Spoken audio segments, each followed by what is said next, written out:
آپ لکھتے ہیں المولد العروس کے اندر، آپ فرماتے ہیں کہ جس بندے کو آقا علیہ السلام کے میلاد کی ولادت کی خوشی ہو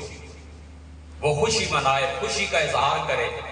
فرمایا یہ خوشی اس کے لیے جہنم سے آڑ بن جائے گی، اللہ تعالیٰ یہ خوشی جنت کا سبب بنا دے گا۔ اور فرمایا جو رسول اللہ صلی اللہ تعالیٰ علیہ وآلہ وسلم آپ کے میلاد پاک کے اوپر ایک درہم خرچ کرے، اللہ تعالیٰ اس کو حضور محمد مصطفیٰ کی شفاعت عطا فرمائے۔ جو آیت کریمہ میں نے آپ کے سامنے تلاوت کی ہے، عمومی طور پر آپ اس کا ترجمہ سادہ سنتے رہتے ہیں، بہرحال میں آپ کو اس کی ترکیب بتاتا ہوں تاکہ آپ کو پتہ چلے کہ اللہ تعالیٰ نے حضور محمد مصطفیٰ کو کیا مقام عطا فرمایا۔ اور میرا اپنا ذاتی جو طریقہ ہے، تقریباً اللہ پاک کو فضل ہے کہ مجھے 16 سال ہو گئے جمعہ پڑھاتے ہوئے، 16 سال ہو گئے، 10 سال ہو گئے فتویٰ لکھتے ہوئے، اور 16 سال مجھے جمعہ پڑھاتے ہوئے ہو گئے۔ ہمیشہ ربیع الاول شریف کے اندر ہمارا طریق یہ ہے، باقی 11 مہینوں کے اندر ہم تعلیمات مصطفیٰ کا ذکر کرتے ہیں، اور اس ایک مہینے کے اندر فقط اور فقط وجود مصطفیٰ کا ذکر۔ اب غور کرنا ہے آپ نے اس بات کے اوپر، ترکیب کیا ہے؟ وَمَا أَرْسَلْنَاكَ إِلَّا رَحْمَةً لِلْعَالَمِينَ، یہ ما جو ہے حرف از حروف نافیہ، ارسل فعل، نا ضمیر متکلم فاعل اللہ تعالیٰ کی ذات مقدسہ، کاف ضمیر مفعول مراد حضور محمد مصطفیٰ صلی اللہ تعالیٰ علیہ وآلہ وسلم، الا حروف از، حرف از حروف ادا، یعنی جو جملوں کو ربط کرنے کے لیے، جوڑنے کے لیے آتے ہیں، اور رحمتاً مفعول لہو، مفعول لہو، رحمتاً مفعول لہو، اور مفعول لہو کیوں آتا ہے؟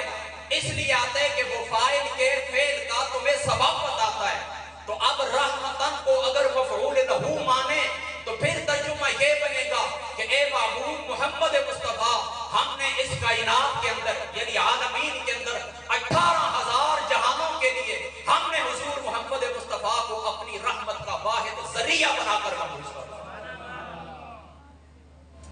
دیکھیں اگر اس رحمتاً کو آپ مفعول کہیں نا، مفعول لہو، مفعول ثانی بھی بنتا ہے ترکیب کے اندر، مفعول لہو بھی بنتا ہے، یعنی مفعول ثانی مفعول لہو ذریعہ، یعنی اس کائنات کے اندر 18,000 جہانوں کے لیے اگر کوئی رحمت کا ذریعہ ہے تو وہ واحد ایک ذریعہ ہے، اور وہ حضور محمد مصطفیٰ صلی اللہ تعالیٰ علیہ وسلم آپ کی ذات مقدس۔ اللہ اکبر۔ امام ابن حجر حتمی رحمۃ اللہ تعالیٰ نے آپ فرماتے ہیں الجوہر المنظم کے اندر، فرماتے ہیں آقا علیہ السلام کو کسی شخص نے خواب کے اندر دیکھا حضور کی ذات اقدس کو، اور پوچھنے لگے اے اللہ تعالیٰ کے رسول آپ بتائیں ابن سینا کا کیا بنا؟ بہت بڑا فلسفی تھا ابن سینا، یا رسول اللہ ابن سینا کا کیا بنا؟ آقا علیہ السلام کی ذات مقدسہ نے فرمایا خدا نے اس کو اونگے منہ جہنم کے اندر گرا دیا۔ فرمایا اللہ کے رسول کیوں؟ فرمایا میں اللہ کی رحمت کا واحد ذریعہ ہوں، مجھے چھوڑ کے وہ اللہ تعالیٰ کی ذات اقدس تک پہنچنا چاہتا تھا، مجھے درمیان سے نکال کر خدا کی ذات اقدس تک پہنچنا چاہتا تھا۔ اللہ تعالیٰ کی ذات اقدس نے اس کو اونگے منہ جہنم کے اندر گرا دیا۔ اب دیکھیں نا یہ تو ترجمہ بنا، اگر اس کو آپ مفعول لہو رکھیں تو رحمتاً کو، اور اگر رحمتاً کو آپ حال بنائیں تو پھر اللہ تعالیٰ یوں فرماتے ہیں کہ اے محبوب محمد مصطفیٰ صلی اللہ تعالیٰ علیہ وآلہ وسلم، ہم نے آپ کو مبعوث فرمایا ہے کس شان کے ساتھ، کس حال کے ساتھ، کہ آپ ہر حال کے اندر تمام جہانوں کے لیے رحمت ہے۔ اب آپ اس کو سمجھے نا، یعنی آقا علیہ السلام کے وجود مسعود کو خدا تعالیٰ کی ذات مقدسہ نے رحمت بنایا ہے، ہر حال کے اندر حضور علیہ السلام رحمت ہیں۔ کیا مطلب؟ حضور علیہ السلام کے لاہ المبارک سے لے کر سر مبارک تک حضور علیہ السلام کا جسم کا ایک عضو اللہ تعالیٰ کی رحمت ہے۔ حضور محمد مصطفیٰ کے بال اللہ کی رحمت، حضور محمد مصطفیٰ کا چہرہ اللہ کی رحمت، حضور محمد مصطفیٰ کا دل اللہ کی رحمت، حضور محمد مصطفیٰ کی یدین طیبین اللہ کی رحمت، حضور محمد مصطفیٰ کی شفتین طیبین اللہ کی رحمت، حضور محمد مصطفیٰ کی رجلین طیبین اللہ کی رحمت، حضور محمد مصطفیٰ کا سونا اللہ کی رحمت، حضور محمد مصطفیٰ کا چلنا اللہ کی رحمت، حضور محمد مصطفیٰ کا بیان کرنا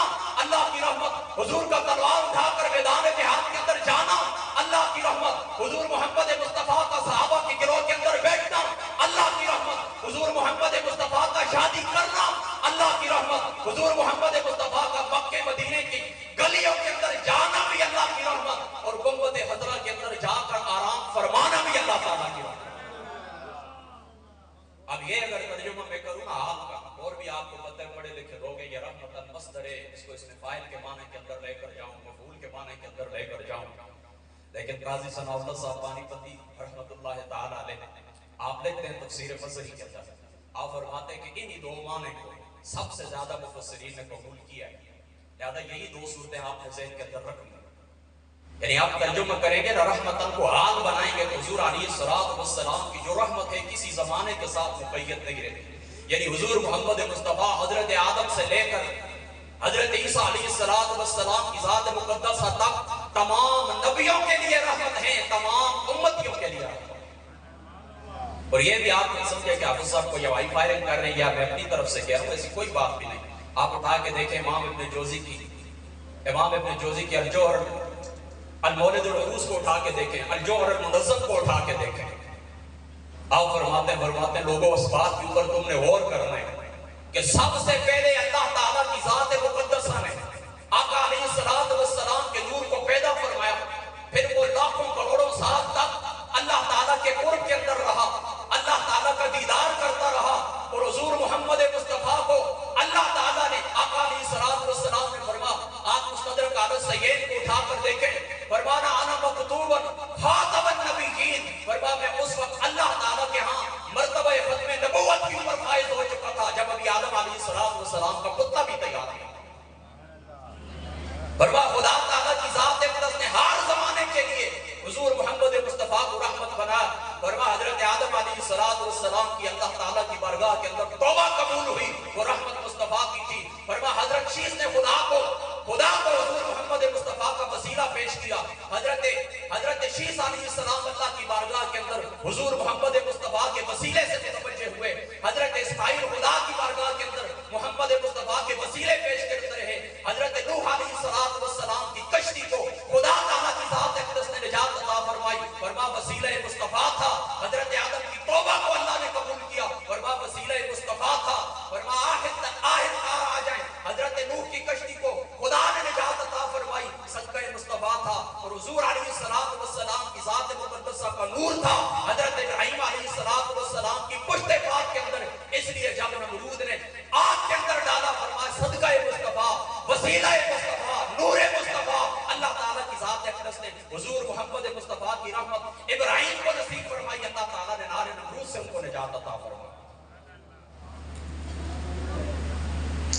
لیکن ہر زمانے کے اندر یہ نور حضور علیہ السلام کا سفر کرتا رہا، اور ہر زمانے کے اندر اس نور مصطفیٰ کی برکتیں ظاہر ہوتی رہی۔ وہ مشہور روایت میں نے آپ کو غالباً ایک دفعہ سنائی تھی، چلو میں اپنا حافظہ تازہ کر لیتا ہوں۔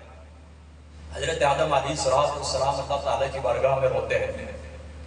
بعض محدثین نے لکھا ہے 300 سال تک روتے رہے، بعض نے کہا 500 سال تک روتے رہے۔ ایک دن انہیں بیٹھے کچھ خیال آیا نا، اللہ کی بارگاہ میں کہنے لگے اللہم انی اسألک بحق محمد فاغفر لی ذنبی، اے پاک پروردگار میں تیری بارگاہ کے اندر ذات مصطفیٰ کے وسیلے سے متوجہ ہوتا ہوں، اے اللہ تعالیٰ میری خطا کو معاف فرما، میری لفظ کو معاف فرما۔ اب اللہ تعالیٰ نے فرمایا کیف عرفت یا آدم، اے آدم تو نے کیسے جانا حضور محمد مصطفیٰ کو، کیسے جانا؟ فلم اخلقہ، میں نے تو ابھی ان کو ظاہر بھی نہیں کیا، تم نے کیسے جانا؟ فرمایا پاک پروردگار جب تو نے مجھے پیدا کیا اور میرے اندر اپنی روح ڈالی، فرمایا رفعت راسی، میں نے اپنا سر اوپر کیا، رأیت انا قوائم العرش مکتوبا عنده لا الہ الا اللہ محمد رسول اللہ، فرمایا پاک پروردگار میں نے عرش کے پائوں کے اوپر لکھا ہوا دیکھا، عرش کے پائوں کے اوپر کہ لا الہ الا اللہ محمد رسول اللہ لکھا ہوا ہے، فرمایا میرے دل کے اندر یہ بات آئی کہ میری پیدائش سے پہلے اللہ تعالیٰ کی ذات اقدس نے جس نام کو اپنے نام کے ساتھ موسوم کر کے جوڑ کے رکھا ہے، یقیناً اللہ تعالیٰ کی بارگاہ کے اندر وہ عزت والا ہے، وہ عظمت والا ہے، پاک پروردگار اسی لیے وسیلہ پیش فرما، اللہ تعالیٰ نے فرمایا میں نے تیری دعا کو قبول فرما، اور ساتھ ہی فرما لولا محمد ما خلقتک، اے آدم اگر میں محمد مصطفیٰ کو پیدا نہ کرتا تو تجھے بھی پیدا نہ کرتا، یعنی بشریت کا آغاز ہوا حضرت آدم سے، یعنی محمد مصطفیٰ کو خدا پیدا نہ کرتا، حضرت آدم آتے ہی نہیں، بشریت کا آغاز ہوتا ہی نہیں، تو پتہ چلا 18,000 جہان اللہ تعالیٰ نے صدقہ مصطفیٰ پیدا فرمایا۔ یہ ہر زمانے کے اندر رسول، یہ میں نے دیکھے نا ترجمہ کیا ہے نا، رحمتن کا ہر حال کے اندر رسول رحمت ہے، اگلے زمانوں والوں کے لیے بھی اور پچھلے والوں کے لیے۔ اللہ اب بات کو ظاہر سی بات ہے، میرا جو ٹائم ہے مجھے معلوم ہے میں نے کتنے ٹائم کے اندر بات ختم کرنی ہے، بس آپ میری طرف توجہ رکھیں، بس 2-4 منٹ جو میں بات کو بس اب ختم کروں۔ اب دیکھیں نا رسول اللہ دنیا کے اندر تشریف لے آیا، اس کی جو رحمت ملی دنیا کو اس کا بیان کرنے کی ضرورت ہی نہیں، عمومی طور پر آپ کو تباہ سے علماء سے سنتے رہتے ہیں، لیکن ایک بات جو میرے ذہن کے اندر آتی وہ میں آپ کو سناتا ہوں، آپ حاضر رہیں۔ دیکھیں میں نے آپ کو کہا نا کہ آقا علیہ السلام کا چلنا پھرنا بھی رحمت، حضور قبر کے اندر چلے جائیں اب بھی پوری دنیا کے لیے وہ رحمت ہے، رحمت للعالمین۔ دیکھیں منافقوں کو اللہ تعالیٰ کی ذات اقدس نے کیا فرمایا، فرمایا جب تم سے کوئی خطا ہو جائے، جب تم سے کوئی مسٹیک ہو جائے، جو کچھ تم آقا علیہ السلام کی استاذت کے راستے کے اندر روڑے اٹکاتے رہے ہو، اب تم کیا کرو، فرمایا وَلَوْ أَنَّهُمْ إِذْ ظَلَمُوا أَنفُسَهُمْ جَاءُوكَ فَاسْتَغْفَرُوا اللَّهَ وَاسْتَغْفَرَ لَهُمُ الرَّسُولُ لَوَجَدُوا اللَّهَ تَوَّابًا رَحِيمًا۔ فرمایا اب دوسرا اور کوئی راستہ نہیں ہے، تم نے جو کچھ کیا، جو کچھ بے ایمانیاں کی، جو کچھ منافقت کی، حضور کی دعوت کے اندر روڑے اٹکاتے رہے، اللہ تعالیٰ کی توحید سے ٹکراتے رہے، منافقت کرتے رہے، تمہارے ساتھ آقا علیہ السلام نے اعلان مقرر کیا، معاہدہ مقرر کیا، تم نے اس وعدے کی خلاف ورزی کی، لیکن اب اپنی بخشش چاہتے ہو تو سیدھا محمد مصطفیٰ کی بارگاہ کے اندر آ جاؤ، اور محمد مصطفیٰ تمہارے لیے اللہ تعالیٰ کی بارگاہ کے اندر استغفار کریں تو پھر کیا ہوگا، لَوَجَدُوا اللَّهَ تَوَّابًا رَحِيمًا، تم اللہ تعالیٰ کو تواب بھی پاؤ گے، تم اللہ تعالیٰ کو رحیم بھی پاؤ گے۔ اس بات کو آپ ذہن کے اندر رکھیں۔ اور دوسرے مقام کے اوپر اللہ تعالیٰ کیا فرماتا ہے، جس وقت یہ ابو جہل یہ جتنے بھی لعنتی تھے قریشی، یعنی مشرکین مکہ، قریش مکہ، مشرکین مکہ، یہ حضور علیہ السلام کو بار بار کہتے کہ تم جس عذاب کا ہم سے وعدہ کرتے ہو، ہمیں کہتے ہو کہ فلاں عذاب آئے گا، کیوں نہیں آتا، آسمان ہمارے اوپر کیوں نہیں گرتا، قوم عاد، قوم ثمود، قوم شعیب، ان کے تم ہمیں کس سے سناتے ہو کہ ان کے اوپر یوں ہی عذاب آیا، ہمارے اوپر کیوں نہیں آیا۔ اللہ تعالیٰ کی ذات اقدس نے کیا فرمایا، وَمَا قَالَ اللَّهُ لِيُعَذِّبَهُمْ وَأَنْتَ فِيهِمْ، فرمایا ان کو معلوم ہونا چاہیے کہ میں نے محمد مصطفیٰ کو رحمت بنایا ہے، اور جہاں پر رحمت ہو وہاں پر زحمت نہیں آتی، جب تک محمد مصطفیٰ اس زمین کے اوپر ہیں اللہ تعالیٰ کی ذات اقدس کبھی زمین والوں کے اوپر عذاب نازل نہیں فرمائے۔ لیکن دوستو یہاں پر ایک بات اور بھی یاد رکھنی ہے آپ نے، جو میں آپ کو ذہن کے اندر بٹھانا چاہتا ہوں، یہی میرا بس آخری پیغام، اس کے بعد میں اجازت چاہتا ہوں۔ کیا فرمایا اللہ تعالیٰ نے، کہ فرمایا دو وجہ سے زمین کے اوپر عذاب نہیں آتا، جب تک حضور محمد مصطفیٰ ان کے اندر موجود ہے اور جب تک یہ استغفار کرتے رہیں گے۔ اللہ اکبر، اذا جاء نصر اللہ والفتح ورأيت الناس يدخلون في دين الله افواجا فسبح بحمد ربك واستغفر انه كان توابا۔ اب دیکھیں اللہ تعالیٰ کیا فرماتا ہے، فرماتا ہے فسبح بحمد ربك واستغفر، کہ جو بندے اللہ تعالیٰ کی حمد کریں گے، اللہ تعالیٰ کی حمد کریں گے، استغفار کریں گے، تو اللہ تعالیٰ کیا فرماتا ہے، انه كان توابا، وہ اللہ تعالیٰ تمہاری توبہ قبول فرمانے والا ہے۔ اس جملے کے اوپر آپ نے غور کرنا ہے، صرف اللہ تعالیٰ نے یہ فرمایا کہ تمہاری توبہ قبول فرمانے والا ہے،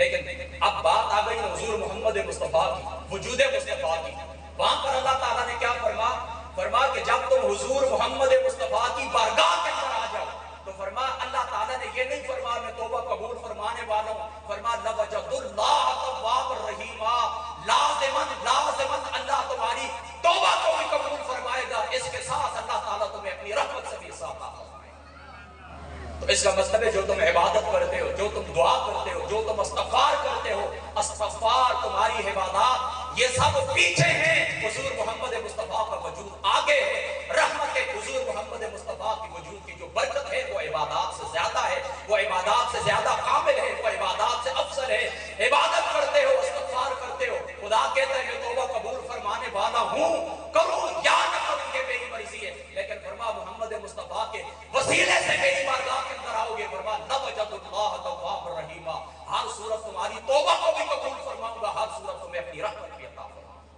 گا۔ آخری بات میں نے یہ کہا نا کہ ہر زمانے کے اندر اگلے، اب آپ سوچ سکتے ہیں نا کہ یہ تو حضور علیہ السلام کے زمانے کی بات ہے۔ امام ابن جوزی فرماتے ہیں، اسی طریقے سے امام ابن حجر فرماتے ہیں، فرماتے نہیں کہ آیت صرف حضور کے زمانے کے ساتھ خاص نہیں ہے، فرما اب جو بندہ بھی حضور کی بارگاہ کے اندر آنا چاہتا ہے وہ کہاں پر آئے؟ فرما حضور محمد مصطفیٰ کے روزے کے اوپر آئے. فرما زندگی کے اندر جو برکت اللہ تعالیٰ اس کو عطا فرماتا تھا وہی بعد از وفات حضور محمد مصطفیٰ کے روزے اقدس میں تمہیں برکت عطا فرمائے. امام جلال الدین سیوطی صاحب رحمۃ اللہ تعالی علیہ آپ کے تفسیر جلالین کے حاشیے کو آپ اٹھا کے دیکھیں. فرماتے ہیں کہ ایک بندہ عرابی حضرت علی المرتضیٰ کے پاس آئے. حضور کے وصال کو 3 دن گزر چکے تھے. حضرت علی سے پوچھنے لگا بتائیں محمد مصطفیٰ مجھے کہاں پر ملیں گے؟ حضرت علی کہنے لگے حضور علیہ السلام تو دنیا سے جا چکے، ان کی تو وفات ہو چکی. تو وہ اپنے سارے کے اوپر مدینہ پاک کی مٹی مٹنے لگا، کہنے لگا ہائے افسوس اب کیا ہوگا؟ جناب علی المرتضیٰ پوچھنے لگے کیا ہے معاملہ کیا ہے؟ فرمایا میں نے اللہ کا قرآن پڑھا ہے. اللہ تعالیٰ قرآن کے اندر کہتا ہے وَلَوْ أَنَّهُمْ إِذْ ظَلَمُوا أَنفُسَهُمْ کہ جب اپنی جانوں کے اوپر ظلم کر بیٹھو محمد مصطفیٰ کی بارگاہ کے اندر آ جاؤ. اب میں آیا ہوں، حضور تو دنیا سے چلے گئے، اب میں کیا کروں گا؟ وہ بھی تو علی المرتضیٰ تھے، حضور علیہ السلام کے سینے سے لپٹ کر تربیت پائی تھی. ان کا عقیدہ تھا فرما ان اللہ حرم علی الارض ان تاکل اجساد الانبیاء فنبی اللہ حی یرزق. وہ اللہ کے سارے نبی اپنی قبروں کے اندر زندہ ہوتے ہیں، اللہ کی جانب سے انہیں رزق ملتا ہے. نماز اور اذان اور اقامت کے ساتھ اللہ کے نبی اپنی قبروں کے اندر نمازیں بھی ادا فرماتے. فرما آنے والے عرابی تجھے پریشان ہونے کی ضرورت نہیں، وہ سامنے دیکھ حضور محمد مصطفیٰ کا روزہ ہے، اس روزے کے اوپر چلا جا استغفار کر. وہ عرابی گیا. امام سیوطی صاحب رحمۃ اللہ تعالیٰ نے آپ لیتے ہیں اللہ تعالیٰ کی عزت کی قسم جب اس نے توبہ کی یہ آیت کریمہ پڑھی قبر مصطفیٰ سے بات آئی میں اللہ کا رسول محمد گارنٹی دیتا ہوں اللہ تعالیٰ نے تیری ساری خطاؤں کو معاف فرمایا. وما ارسلناک الا رحمۃ للعالمین. حضور ہر حال کے اندر رحمت ہیں، اس دنیا کے اندر ہوں اس دنیا کے اندر ہوں تمہارے پیشرو ہیں. فرمایا میں دنیا کے اندر تمہارے لیے رحمت ہوں، وہی نازل ہوتی ہے میری برکتیں تم وصول کرتے ہو. فرما قبر کے اندر چلا جاؤں گا، آگے جا کے تمہاری شفاعت کروں گا. فرما تمہارے اچھے اعمال میرے اوپر پیش ہوں گے میں خوشی کا اظہار کروں گا، اور جب تمہارے برے اعمال میرے اوپر پیش ہوں گے میں کیا کروں گا؟ اللہ تعالیٰ کی بارگاہ پاک کے اندر تمہارا استغفار کروں. واخر دعوانا